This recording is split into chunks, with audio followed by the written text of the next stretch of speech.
अगर आप कॉम्प्रिहेंड नहीं कर पा रहे हो, अगर आप रीडिंग अच्छे से नहीं कर पा रहे हो बेटा, नहीं हो पाएगा क्लैट क्लियर। बात को मान लो मेरी, आज से ही मान लो इस चीज़ को, कितना भी कुछ भी ज़रूरी है सब कुछ छोड़ दो, रीडिंग ज़रूर करो आधे घंटे।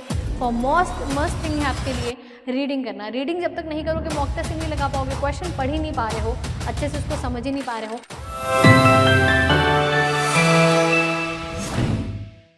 Hello students, this is Shubham Mishra, your reasoning educator.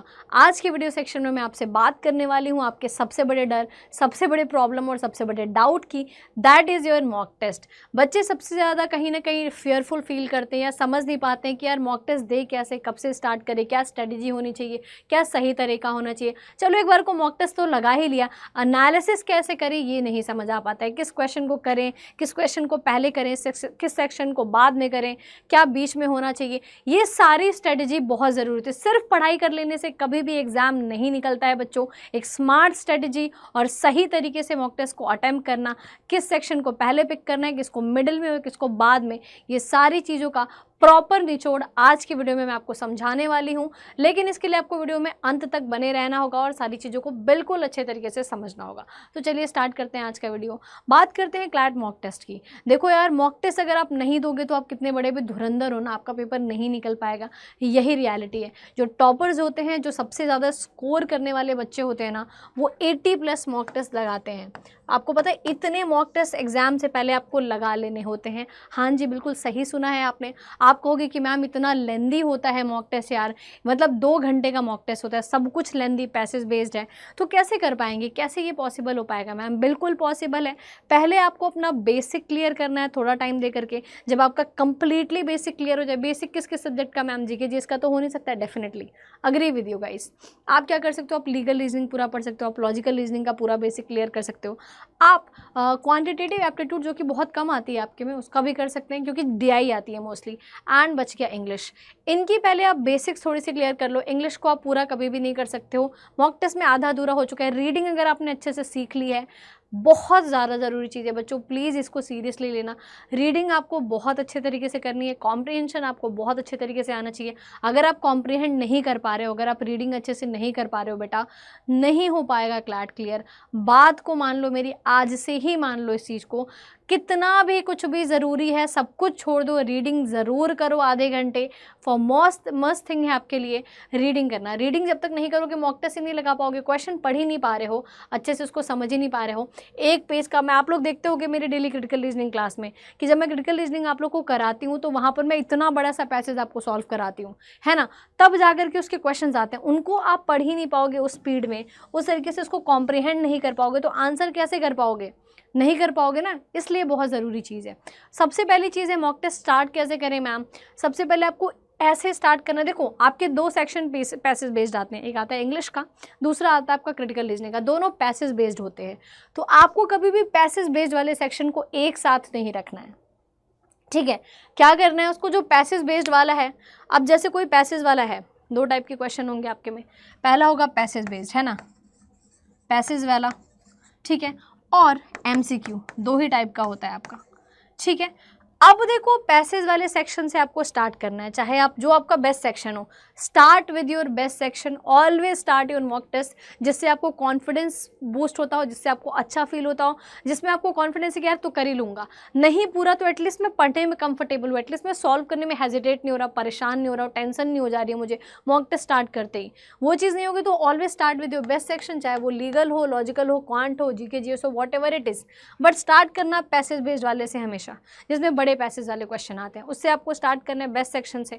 Treat each mock test question, treat each mock test as your real exam. जब तक आप इसको इस तरीके से नहीं कर पाओगे, आप अपना 100% नहीं दोगे। लोग मॉक टेस्ट को बहुत ईजी लेते हैं, 4 लोगों के बीच में बैठ जाएंगे, कहीं भी बैठ गए हैं, टीवी देख रहे हैं, वेब सीरीज देख रहे हैं, मॉक टेस्ट सॉल्व कर रहे हैं। This is not a correct way to solve mock test. So you have to be serious, you have to treat each mock test as a real exam, तभी आप अपना 100% दोगे, अपने आप को अच्छे तरीके से इवेलुएट कर पाओगे, ठीक है।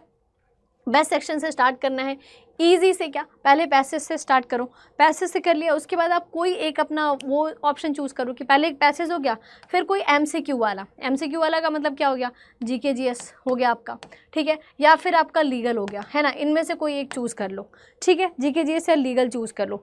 फिर अगला आपका पैसेज वाला यानी कि इंग्लिश होना चाहिए, फिर आपका क्वांटिटेटिव एप्टीट्यूड होना चाहिए। मिक्स करके रखो, ये नहीं कि पहले पैसेज वाला क्रिटिकल रीजनिंग पढ़ रहे हैं फिर आराम से इंग्लिश कर रहे हैं, आप दोनों में बड़े बड़े पैसेज पढ़ने पड़ेंगे, दिमाग थक जाता है, आप रिलैक्स नहीं फील कर पाते हो, बोर हो जाते हो इतना, और पढ़ने वाले से नींद भी आती है। तो मिक्सअप करके चलना है कि क्रिटिकल रीजनिंग कर लिया, जीके जीएस कर लिया, जीके जीएस के बाद आप फिर से वो कर लो, इंग्लिश कर लो, फिर आप क्वांटिटेटिव एप्टीट्यूड कर लो, फिर लीगल कर लो। इसी चीज़ को आप स्वैप भी कर सकते हो अपने अकॉर्डिंग। अब बात आती है एक्यूरेसी मेंटेन करने की, क्योंकि आपको पता है मैम माइनस मार्किंग होता है, तो बहुत ध्यान से सलीके से सटीक तरीके से करना है।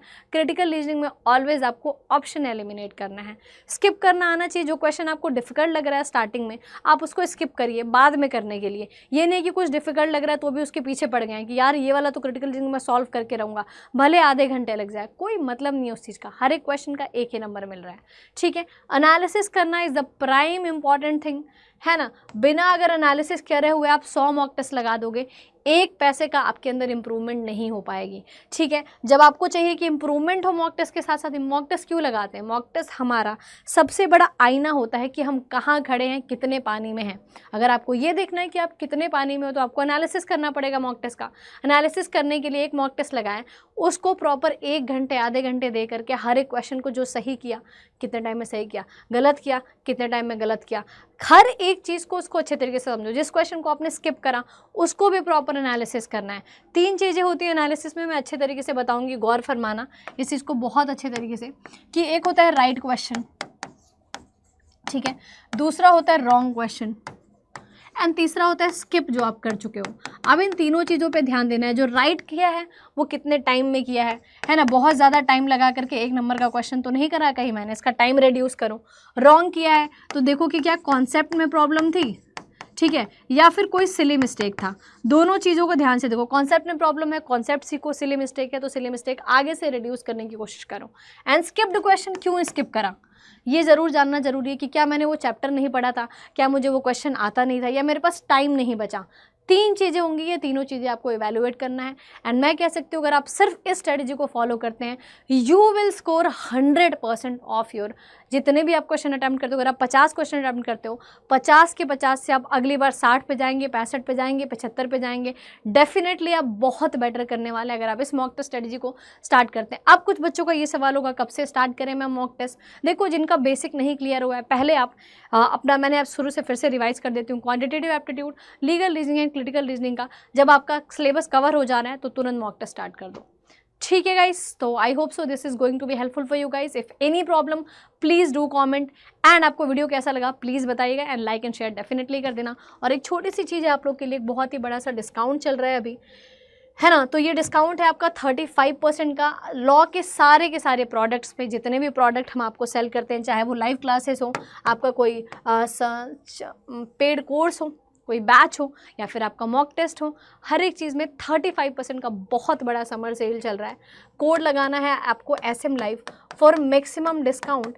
And if you want to reach me out तो आपको मेल ID मैं आपको बता देती हूँ, उस मेल ID पर आपको रीच आउट करना है मुझे for any query related to your batch, related to your आपका पर्सनल कोई प्रॉब्लम है ना, तो आप उसके लिए भी मुझे रीच आउट कर सकते हैं कि प्रिपरेशन कैसे करें। shubham.misra1@247.com, ठीक है, ये मेरी मेल ID है। You can reach me out on this. So thank you very much, have a good day, जय हिंद।